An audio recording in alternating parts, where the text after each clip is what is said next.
नमस्कार साथियों, कैसे हैं आप लोग। तो हमारे एक भाई हैं, उन्होंने बहुत अच्छा एक कमेंट किया था। मेरे आरआरबी जेई 2025 का जो वीडियो मैंने अभी डाला है कि कौन सा डेंजर जोन है, किस जोन का कट ऑफ हाई जा सकता है।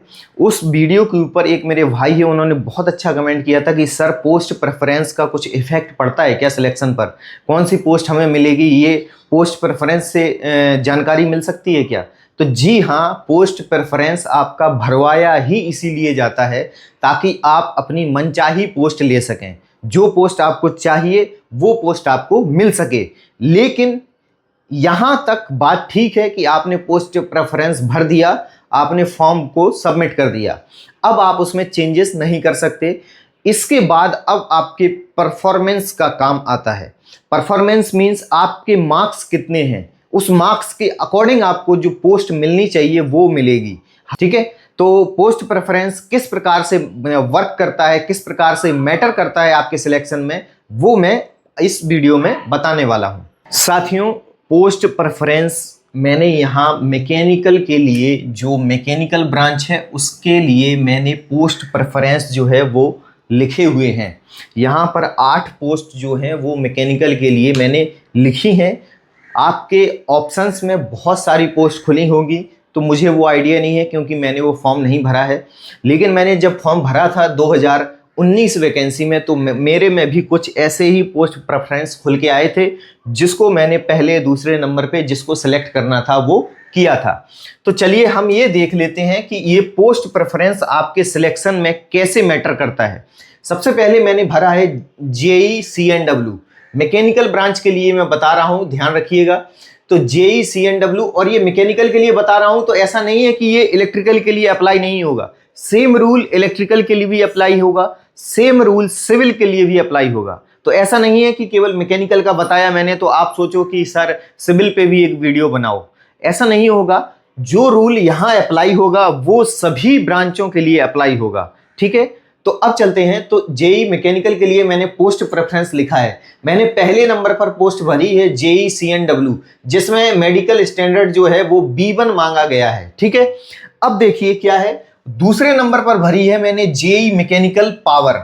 जेई मैकेनिकल डिपार्टमेंट का है, पावर पोस्ट भरी है, इसका मेडिकल स्टैंडर्ड A3 है। तीसरे नंबर पर मैंने भरी है JE diesel electrical diesel shed, जिसका मेडिकल स्टैंडर्ड B1 है। चौथे पर मैंने भरी है जेई बेल्डर, जिसका C1 है। पांचवें पर भरी है जेई मैकेनिकल वर्कशॉप, जिसका मेडिकल स्टैंडर्ड C1 है। छठवें पर भरी है जेई डीजल मैकेनिकल, जिसका मेडिकल स्टैंडर्ड B1 है और ये डीजल सेड की पोस्ट है।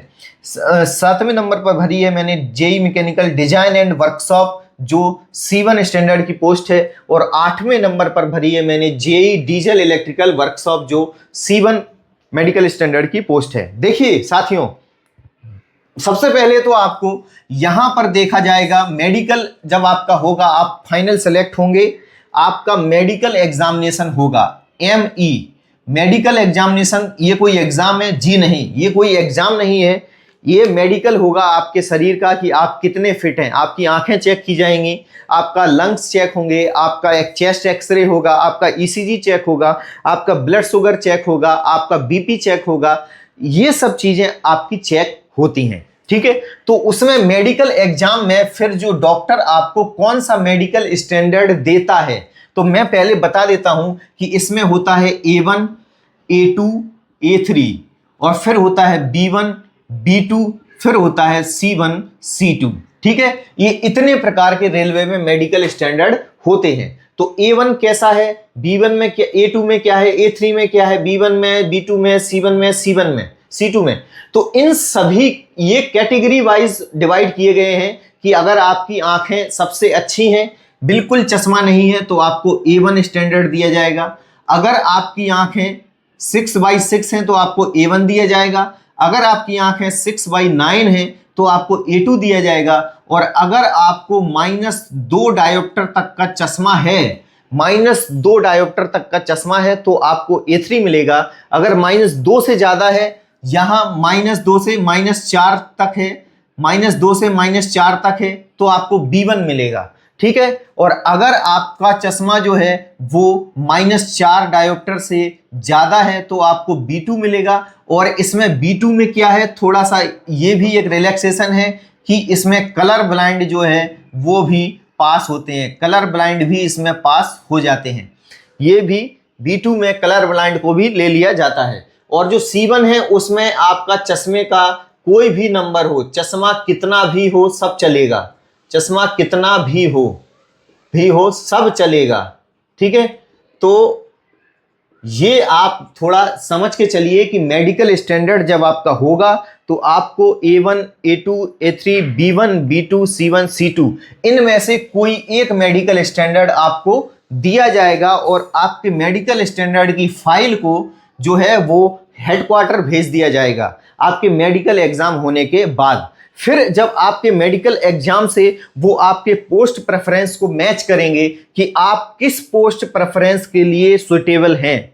ये सबसे इंपॉर्टेंट टर्म है आपके सिलेक्शन प्रोसेस का कि डॉक्टर ने आपको कौन सा मेडिकल स्टैंडर्ड दिया है। और ये A1, A2, A3 ये सब जो होते हैं वो केवल आंखों के लिए होते हैं कि आपकी आंखें कितनी अच्छी हैं। ये A1 होता है, आपकी आंखें 6/6 हैं, अगर आपको चश्मा नहीं है आपको एकदम क्लियर दिखता है। अगर आपकी आंखें 6/9 हैं, आपकी आंखों में -2 का पावर है, आपकी आंखों में -4 तक का पावर है, आपकी आंखों में -4 से अधिक का पावर है और कलर ब्लाइंडनेस भी है। C1 में आपकी आंखों में चाहे जितना पावर हो सब चलेगा, ठीक है। तो इस प्रकार से ये आंखों के पावर के लिए ये कैटेगरी बनाई गई है मेडिकल एग्जाम में। तो जब डॉक्टर जहां पर आपका मेडिकल एग्जाम होगा वहां पर डॉक्टर आपको इनमें से कोई एक मेडिकल स्टैंडर्ड आपकी फाइल पर लिख के हेडक्वार्टर भेज देगा। तो हेडक्वार्टर वाले जो है वो आपके फॉर्म को जब आप कट ऑफ पार कर लेंगे, जब जो आपका फाइनल कट ऑफ है उसको आप पार कर लेंगे, इसका मतलब है कि आप फाइनल सिलेक्ट हो चुके हैं। अब आपको पोस्ट कौन सी मिलेगी वो यहां से डिसाइड होगा, ना कि आपके पोस्ट प्रेफरेंस भरने से कि आपने पहले नंबर पे भर दिया B1 तो आपकी अगर मान लीजिए आपको चश्मा है -6 का, -6 डायोप्टर का चश्मा है, ठीक है। तो यहाँ B1 में तो केवल -4 तक का चलता है। तो आप सोचेंगे कि मुझे तो पहले नंबर की पोस्ट मिल जाएगी, मेरे मार्क्स तो जो है वो 150 में से 130 मार्क्स हैं, मुझे तो पहले नंबर की ही पोस्ट मिल जाएगी। ऐसा नहीं है साथियों, पोस्ट प्रेफरेंस बहुत ज़्यादा मैटर करता है मेडिकल एग्जाम के साथ। तो आप ये देखिए B1 मेडिकल स्टैंडर्ड है जो आपने पोस्ट भरी है पहली उसका, लेकिन आपको डॉक्टर ने C1 मेडिकल स्टैंडर्ड दे के भेजा है हेडक्वार्टर में। तो अब आप सोचिए कि C1 मेडिकल स्टैंडर्ड आपको मिला है तो ना तो आपको ये पोस्ट मिलेगी, ना आपको ये मिलेगी, ना आपको ये मिलेगी, आपको मिलेगी ये वाली पोस्ट। और ये वाली पोस्ट जो है तब मिलेगी जब यहां पर भी आपने जो है पहले नंबर पे इसको या सबसे ऊपर इसको रखा होगा। अगर इसमें मान लीजिए 4 सीट है, केवल 4 सीट है और लड़के मिल गए हैं उनको 10, तो लड़के 10 मिल गए हैं तो पहले जो टॉप 4 हैं उन्हीं को ये पोस्ट मिल जाएगी। आपका नंबर अगर 6वां है तो आपको ये पोस्ट फिर से नहीं मिलेगी, चाहे आपका मेडिकल स्टैंडर्ड C1 क्यों ना हो। और ये C1 मैच कर रहा है तो अगर आपका 6वां रैंक है और 4 ही पोस्ट हैं तो टॉप 4 को ये पोस्ट मिल जाएगी। फिर आपको देखा जाएगा कि अब वेल्डर आपको पोस्ट नहीं मिला तो अब कौन सी पोस्ट के लिए आप सुटेबल हैं। तो आपने अगर 5वें नंबर पे JEE mechanical workshop C1 category का भरा है, मेडिकल स्टैंडर्ड आपको C1 मिला है, इसका मतलब है कि आपको ये पोस्ट मिल सकती है, ठीक है। अब ये पोस्ट आपको मिल सकती है तो अगर इस पोस्ट में 10 वैकेंसी है, ठीक है,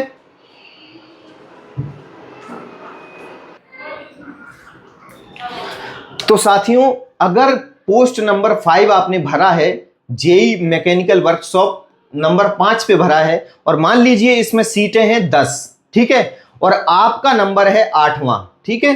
अगर आपने इस पोस्ट को क्वालिफाई कर लिया है और आपका रैंक जो है वो इस पोस्ट के लिए 8वां रैंक आ रहा है और आपका मेडिकल स्टैंडर्ड भी इससे मैच कर रहा है तो फिर आपको ये पोस्ट दे दी जाएगी, अलॉट कर दी जाएगी, ठीक है। तो ये जो रोल है पोस्ट प्रेफरेंस का, ये बहुत बड़ा रोल प्ले करता है आपको सिलेक्ट होने में और आपको मनचाही पोस्ट मिलने में, ठीक है।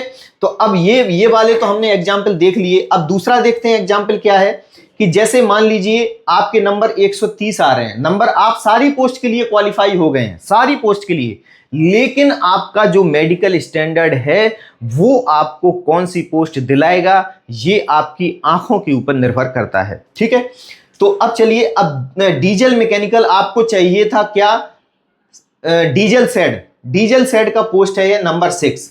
आपने नंबर 6 पर भरा है, आपका मेडिकल स्टैंडर्ड है C1 और इसमें चाहिए B1, ये पोस्ट भी आपको नहीं दी जाएगी।